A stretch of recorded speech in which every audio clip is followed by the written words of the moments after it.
आइए आज हम शानदार 3D एनिमेशन के मदद से प्लांट सेल और एनिमल सेल की अद्भुत दुनिया को समझते हैं। यह एनिमेशन एक मेसोफिल कोशिका को दर्शाता है। मेसोफिल कोशिकाएं मुख्य रूप से पौधों की पत्तियों में पाई जाती हैं और प्रकाश संश्लेषण का प्रमुख कार्य करती हैं। यूमेटाजोआ वे सभी बहुकोशिकीय जंतु हैं जिनमें वास्तविक ऊतक और अंग पाए जाते हैं। मनुष्य भी इसी समूह का सदस्य है। यह एनिमेशन एक मानवीयकृत ह्यूमन लिवर सेल को दर्शाता है। सामान्यतः पौध कोशिका और जंतु कोशिका यानी प्लांट सेल और एनिमल सेल में कई समानताएं और कुछ महत्वपूर्ण अंतर होते हैं। दोनों प्रकार की कोशिकाओं में केंद्रक एंडोप्लाज्मिक रेटिकुलम, गोल्जी तंत्र, साइटोस्केलेटन तथा कोशिका द्रव उपस्थित होते हैं। इन सभी को बाहर से कोशिका झिल्ली घेरती है। प्लांट सेल में कोशिका झिल्ली के बाहर सेलुलोज से बनी कोशिका भित्ति होती है जो कोशिका को मजबूती और सुरक्षा प्रदान करती है। अधिकांश प्लांट सेल में एक बड़ा रसधानी होता है जिसमें कोशिका रस भरा रहता है। साथ ही इनमें हरित लवक भी उपस्थित होते हैं जहां प्रकाश संश्लेषण की प्रक्रिया उत्पन्न होती है। केंद्र के द्विस्तरीय केंद्रीय झिल्ली से घिरा होता है। इसके भीतर केंद्रिका होती है जहां राइबोसोम का निर्माण होता है। केंद्र का अधिकांश भाग क्रोमैटिन से बना होता है। क्रोमैटिन वास्तव में डीएनए और हिस्टोप्रोटीन का कुंडलित रूप होता है। डीएनए में जीव के सभी आनुवंशिक निर्देश संग्रहित रहते हैं। यही डीएनए विभिन्न प्रोटीनों के निर्माण का निर्देश देता है और कोशिका तथा पूरे जीव के गुणों का नियंत्रित करता है। केंद्र की झिल्ली में अनेक न्यूक्लियर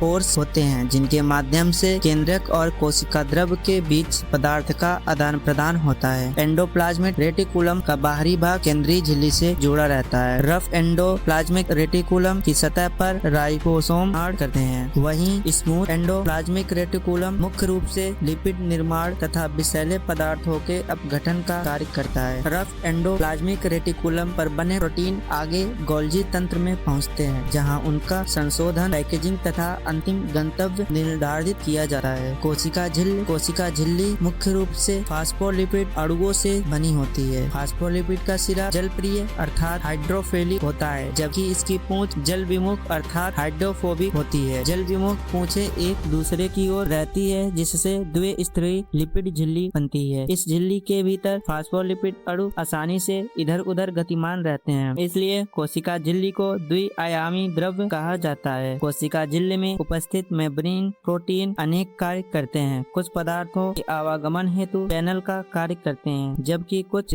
रिसेप्टर बनकर संकेत अणुओं को पहचानते हैं। हरित लवक केवल प्लांट सेल कोशिकाओं प्लांट सेल में पाए जाते हैं और प्रकाश संश्लेषण का कार्य करते हैं। इनमें भी दोहरी झिल्ली होती है। अंदर की झिल्ली मूलतः थाइलाकोइड बनाती है जिनके समूह को ग्राना कहा जाता है।